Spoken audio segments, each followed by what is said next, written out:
Hello friends, welcome back to dream veg food. Kartika మాసంలో క్షీరాబ్ది ద్వాదశి రోజున నేను తులసమ్మకు పూజ చేసుకున్నాను. అదేవిధంగా నైవేద్యం కూడా చేశానన్నమాట. నైవేద్యం వచ్చేసి సేమియా వేసుకున్నాను. దీనికి వచ్చేసి చక్కెర కాకుండా బెల్లంతో సేమియా పాయసం చేశానన్నమాట. చాలా ఈజీగా సింపుల్గా చేసేసుకోవచ్చు, తొందరగా కూడా అయిపోతుంది. అదిగాక బెల్లంతో చేశాను కాబట్టి చాలా బాగుంటుంది. ఆలస్యం చేయకోకుండా ఇది ఏ విధంగా చేసుకోవాలో ఇప్పుడు చూసేద్దాము. గిన్నెలో పాలు పోసుకొని బాగా వేడి చేసుకోవాలి. పాలు వచ్చేసి కాస్త చిక్కని పాలు తీసుకున్నామంటే పాయసం అనేది చాలా బాగా వస్తుంది. తర్వాత కడాయిలో కాస్త నెయ్యి వేసుకొని డ్రై ఫ్రూట్స్ను వేయించుకోవాలి. ఇక్కడ డ్రై ఫ్రూట్స్ వచ్చేసి నేను ముంతమాడి పప్పు, అదేవిధంగా ద్రాక్ష తీసుకున్నాను.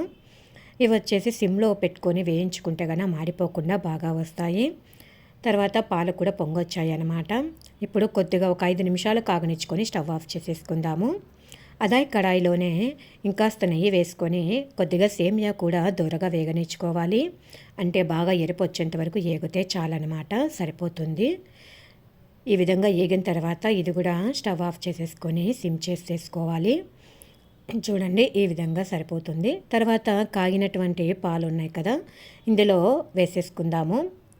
కొంచెం సేమియాకు ఒక 2 గ్లాసు పాలైతే సరిపోతుంది. ఇక్కడ నేను నీళ్ళు అనేది పోయట్లేదు, పాలల్లోనే ఉడుకుతోనే సేమియా పాయసం అనేది చాలా బాగా వస్తుంది.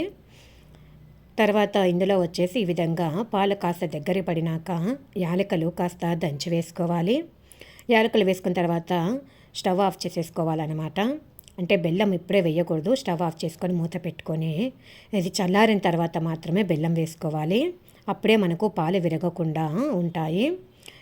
చక్కెర అయితే గన అప్పటికప్పుడు వేసేసుకోవచ్చు, అంటే పాలు వేడిగా ఉన్నప్పుడు వేసుకున్నా ఏం కాదు. బెల్లం అయితే మాత్రము పాలలో వేడిగా ఉన్నప్పుడు వేసుకోకూడదు, కాస్త చల్లారిన తర్వాత మాత్రమే వేసుకోవాలి. బెల్లంను బాగా దంచి వేసుకుంటే గన బాగా కరిగిపోతుంది బెల్లం కూడా. ఇప్పుడు అదేవిధంగా డ్రై ఫ్రూట్స్ కూడా వేయించుకున్నాం కదా, వాటిని కూడా ఇందులో వేసేసుకుందాము. ఇంతే అండి, ఈ విధంగా నైవేద్యం రెడీ చేసేసుకున్నాము. శ్రీ తులసమ్మకు పూజలు సేయగ సుందరులందరూ రారండి, పంచామృతములు మంచి గంధములు ధూపదీప నైవేద్యములు, అంచితముగ తాంబూలములతో నీరాజన పుష్పాంజలి గైకొని, సర్వదేవతలు సర్వవేదములు సర్వతీర్థములు కలిగిన తల్లి, భక్తితోడ మన భద్రుడు కొలిచిన తులసి లక్ష్మిని ప్రార్థించండి.